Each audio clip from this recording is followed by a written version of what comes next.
오늘 선고가 지금 진행 중인 이재명 대표의 대장동 사건 재판엔 어떤 영향을 줄지 법조팀 이서준 기자와 짚어보겠습니다. 자, 이 기자, 먼저 법원이 대장동 사건에 대한 정의를 내렸다면서요? 어떤 내용입니까? 네, 성남시 대형개발 인허가를 매개로 금품 수수 등을 통해 유착된 일련의 부패, 범죄라고 규정했습니다. 또 지역 주민과 공공에 갔어야 할 이 개발 이익이 민간업자들에게 귀속됐다고 설명했습니다. 그러니까 대장동 개발 과정에서 민간 사업자들과의 유착이 있었고 공공환수는 제대로 되지 않았다고 본 겁니다. 그건 이재명 대표의 주장과는 상당히 다른 판단 아닌가요?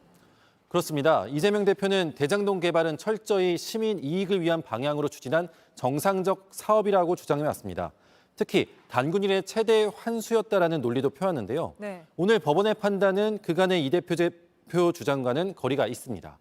물론 김 전 부원장의 재판부와 이 대표의 재판부는 다르지만 오늘 법원의 판단이 이 대표 재판에도 영향을 줄 수밖에 없을 것으로 보입니다. 네, 오늘 또 관심이 있었던 게 과연 재판부가 유동규 전 본부장의 진술을 어떻게 볼 것인가였죠.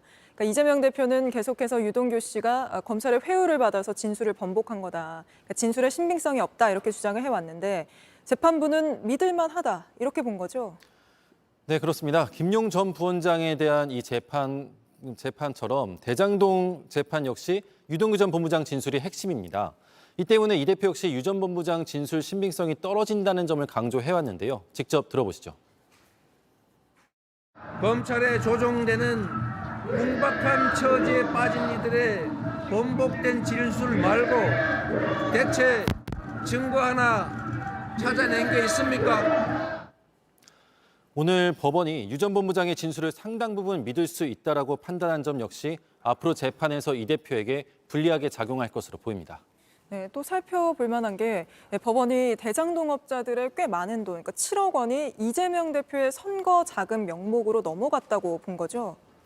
네, 결국 대장동 사업자들의 돈이 일단 이 대표의 대선 경선을 위해 건너갔다고 법원이 인정을 한 겁니다.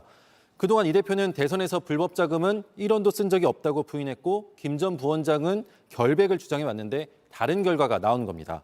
이뿐만이 아니고요. 법원은 이 김 전 부원장이 2014년에 받았다는 뇌물 1억 원에 대해서 무죄를 선고하면서도 뇌물이 아니고 이재명 성남시장의 재선 선거 자금을 받은 것으로 보인다라고 설명했습니다.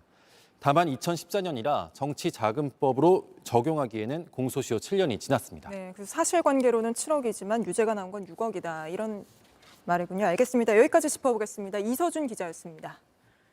안녕하세요. 뉴스룸 앵커 한민용입니다. 오늘도 JTBC 뉴스룸을 시청해주신 여러분 고맙습니다. 오늘 저녁에도 뉴스의 현장에서 찾아뵙겠습니다.